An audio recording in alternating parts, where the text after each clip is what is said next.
탄소 중립 추세 하의 세계 스크랩 무역 구조의 변화라는 주제로 발표를 맡게 된 서재석입니다.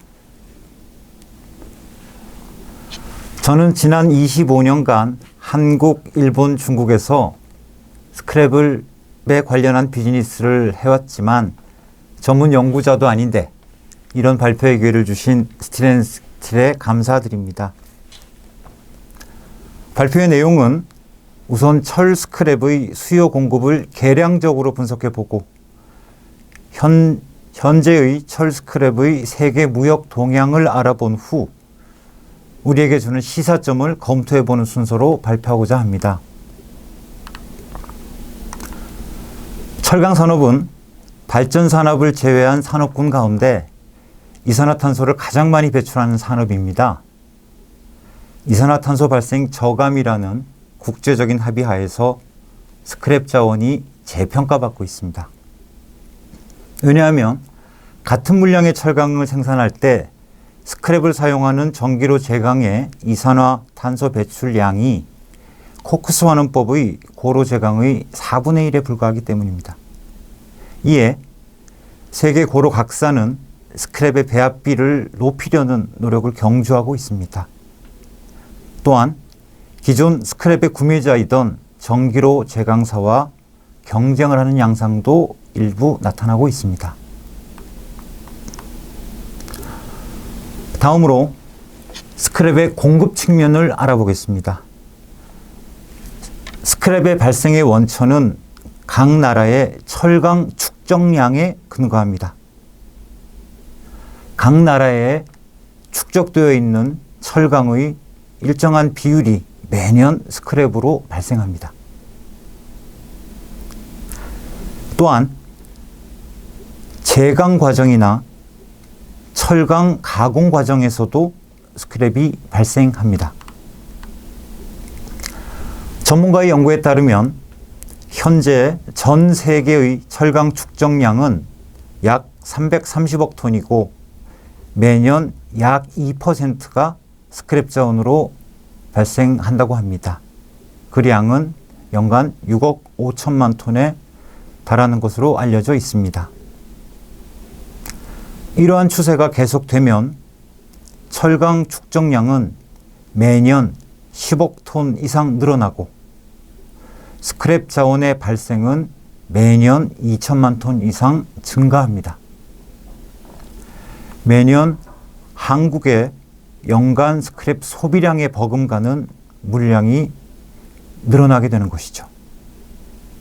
다르게 말씀드리면 향후 4, 5년마다 약 1억 톤의 스크랩 공급이 늘어나게 됩니다. 30년 뒤인 2050년이 되면 전 세계 스크랩의 발생량은 12, 3억 톤에 달하게 된다는 시뮬레이션이 가능합니다. 이제 스크랩은 철강 자원으로서의 전략적인 가치를 가지게 되는 것입니다. 다음으로 스크랩의 수요 측면을 알아보겠습니다. 스크랩의 수요량은 전기로 제강의 소요량과 고로 제강의 소요량의 합계일 것입니다. 탄소 중립 시대에 주목받는 점은 고로의 재선 과정 후 전로에서 사용하는 스크랩의 배합 비율일 것입니다.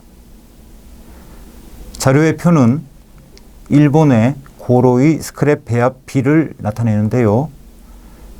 10에서 15% 사이를 유지하고 있습니다. 한국 역시 비슷합니다.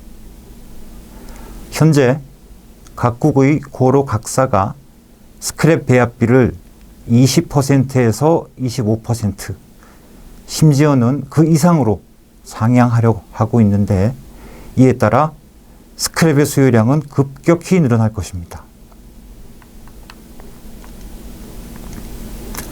다음으로 전 세계의 스크랩의 무역 상황에 관하여 말씀드리겠습니다.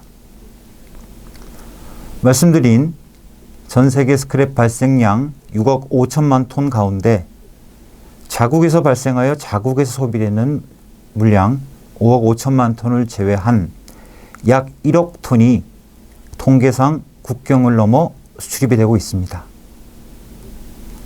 그러나 EU에서 발생되어 EU 영내에 소비되는 약 2천여만 톤의 스크랩의 수출입도 이 통계에 잡혀 있기 때문에 우리에게 유의미한 숫자는 아시아의 물동량 약 3천만 톤으로 추산하고 있습니다.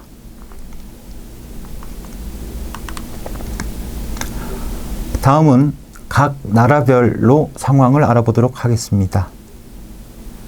상호 비교를 위하여 올해 1월에서 6월의 각국의 수출입 통계 물량을 기준으로 하였습니다. 중국은 세계 최대 철강 생산국이며 소비국입니다. 철강 축적량도 세계 최대량이며 스크랩 발생량도 세계 최대입니다. 하지만 전기료 생산은 10%에 미달하여 고로 중심 생산 구조를 가지고 있습니다. 지난 2018년 중국 정부는 스크랩은 폐기물이라고 규정하여 스크랩의 수입을 사실상 중지하였습니다. 그러나 올해 1월부로 공업정보부, 환경부, 세관 등의 합의로 재생강철 원료라는 이름으로 폐기물인 고철을 가공한 새로운 범주의 철강 제품을 제정해 하였습니다. 스크랩의 수입을 재개하게 된 것이죠. 자료를 보시면 올해 상반기 중국의 스크랩 수입량은 약 32만 톤으로 나타나 있습니다. 수입국도 일본과 한국에 90% 가까이 집중되어 있는 것을 보실 수 있습니다. 스크랩 수입의 재개의 결과가 절반의 성공에 그친 감이 있습니다. 같은 기간 중국의 선철 수입량이 약 120만 톤, HBI, DRI 등 환원철의 수입량이 역시 120만 톤을 상회하는 점을 보면 스크랩 수입이 많지 않다는 점을 알 수 있습니다. 다음은 일본 상황입니다. 일본은 아시아 최대 스크랩 수출국으로서 금년 상반기 420만 톤의 수출량을 기록하였습니다. 수출 대상국으로는 베트남의 H2급 저급 고철을 중심으로 140여만 톤을 수출하였고, 한국의 HS, 신다치, 슈레디드 스크랩 등 고급 고철을 중심으로 140여만 톤을 수출하였습니다. 두 나라에 대한 의존도가 69%에 이르고 있습니다.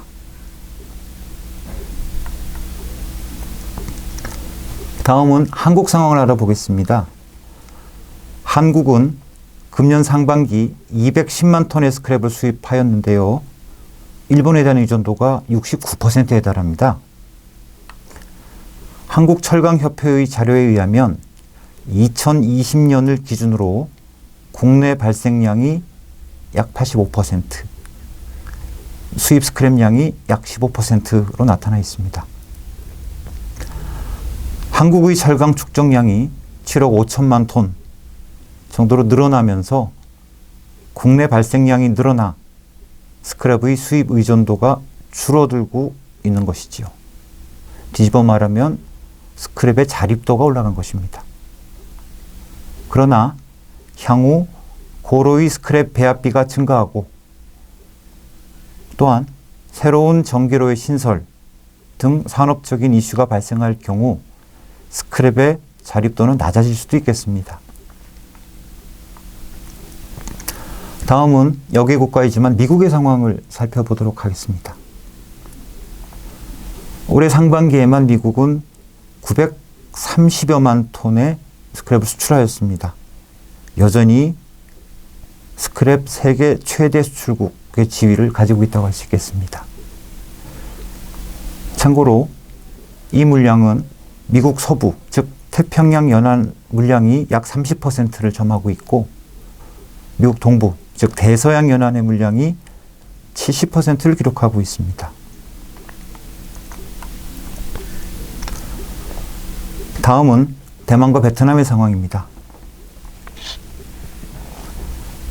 대만은 올해 상반기 160여만 톤을 수입함으로써 전년 동기 대비 16% 감소한 양을 기록하고 있습니다. 대만은 한국과는 다르게 일본 의존도가 24%에 불과합니다. 나머지 물량은 미국, 캐나다, 호주, 중남미 등 다양한 국가에서 수입하고 있습니다. 대만의 스크랩 수입이 주로 컨테이너 운송에 의존하여 글로벌화 되어 있다는 점을 생각해 보면 컨테이너 선임이 급증하면서 물동량에도 영향을 미친 것으로 생각됩니다. 베트남은 금년 상반기 약 340만 톤의 스크랩을 수입한 것으로 추정되는데요. 한국을 밀어내고 동아시아 최대 수입국의 지위를 차지하게 되었습니다. 터키와 인도 상황입니다. 터키의 상반기 수입량은 1286만 톤으로 미국과 유럽에서 주로 수입하고 있습니다. 세계 최대 수입국입니다.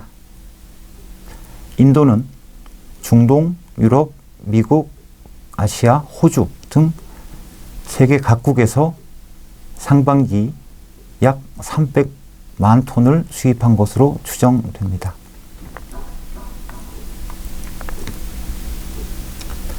다음으로 수출입 여건의 변화를 살펴보겠습니다.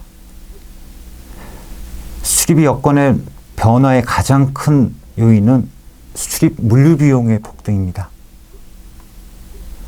동아시아의 소형 벌크선 선임은 주로 적재 톤수 기준으로 3,000톤 혹은 5,000톤 급의 선박이 많이 이용되는데요. 기간 중에 약 2배의 상승폭을 기록한 것으로 나타나 있습니다. 컨테이너는 그 이상 상승한 것으로 알려져 있습니다. 이러한 물류 비용의 상승은 국제 무역량의 감소로 나타날 것 같습니다. 다음은 스크랩의 가격 동향을 보겠습니다. 자료의 표는 2020년 1월부터 현재까지의 가격 동향을 나타내고 있는데요. 아래쪽에 파란 선이 스크랩 가격입니다. HMS 넘버원 가격을 기준으로 할 때 270불대였던 가격이 20년 7월부터 급등하여 올 10월에는 550불에 이르는 급등세를 보이고 있습니다. 참고로 같은 기간 철광석의 가격을 보면요. 톤당 100불에서 시작하여 최고 220불까지 인상된 후 현재 90불까지 내려와 있습니다.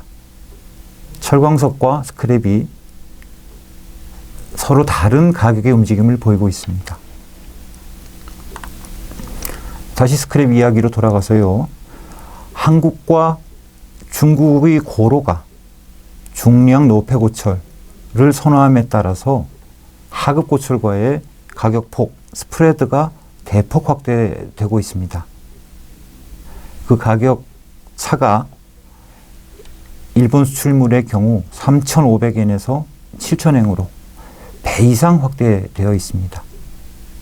따라서 보너스 그레이드인 부셜린과 PNS 등 고급 고철은 600불에 근접한 가격을 나타내고 있습니다. 현재 중국의 스크랩 가격이 먼저 급락하고 있어서 국제 스크랩 가격의 단기 하락은 불가피해 보입니다. 이 하락이 단기적인 조정일지 대세 하락일지는 좀 더 지켜봐야 할 것 같습니다. 다음으로 이러한 스크랩의 수급 구조와 국제 무역 상황이 우리에게 주는 시사점에 대해서 말씀드리겠습니다. 고로 제강사에서 스크랩 사용량을 확대하는데 여러 가지 제약이 있을 것 같습니다. 배합비를 늘리는데 기술적인 제약도 있을 것이고, 확보하려는 물량이 유한하다는 제약도 있을 것이고, 물량을 확보하여도 가격이 채산이 맞지 않을 수도 있을 것입니다. 또한 각종 국제무역의 제도상의 변경도 있을 수가 있고, 물류의 제약도 있을 수가 있을 것입니다.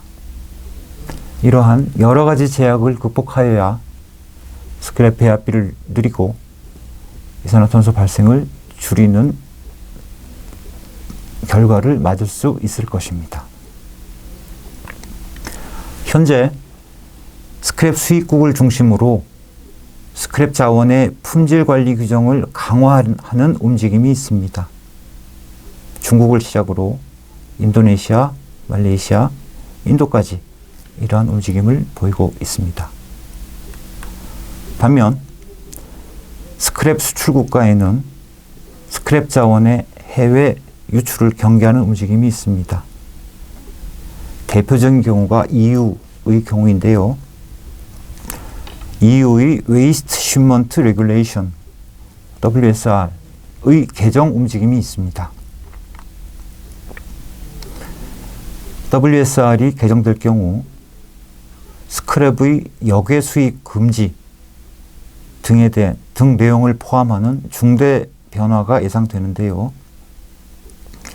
EU 이외의 국가에 대한 스크랩을 전면적으로 수출 금지할지, EU의 폐기물 규정을 지키지 않는 BOECD국에 대한 수출을 금지하는 정도에 그칠지가 관심사입니다. 이 규정이 개정될 경우 터키와 인도에 대한 수출의 형태가 달라질 것이고요. 간접적으로 아시아를 포함한 국제적인 스크랩 교역의 규칙이 완전히 달라질 수도 있을 것입니다. 제강업계는 자사의 서플라이 체인을 관리하며 다양한 철원을 개발하여야 합니다. 서플라이 체인은 국내 물품뿐만 아니라 글로벌해야 하겠지요. 안정적으로 확보할 수 있는 스크랩의 대외 유출을 막으면서 다양한 냉철원을 외부 매입하여 배합비를 늘려야 할 것입니다. 제강업계는 스크랩의 배합비를 늘리는 가운데 자사 제품의 품질을 유지해야 하는 모순된 과제를 가진다고 할 수 있겠습니다. 이 과정에서 각사가 현명한 현실적인 배합비를 찾을 수 있기를 기대합니다. 스크랩 업계는 스크랩 수요의 증가라는 우호적인 요인과 유통 물량에 대한 규제라는 환경 속에서 또한 늘어나는 저급 노폐 스크랩을 가공하여 양질의 제강 원료를 만들어내야 하는 과제가 있겠습니다. 이 과정에서 제강업계와 스크랩 업계가 다양한 협력 모드를 만들어 상생 발전할 수 있기를 바랍니다.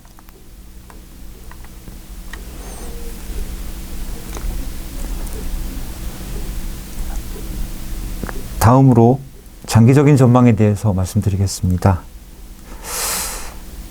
탄소 중립에 대한 규제가 강화되고 탄소 발생의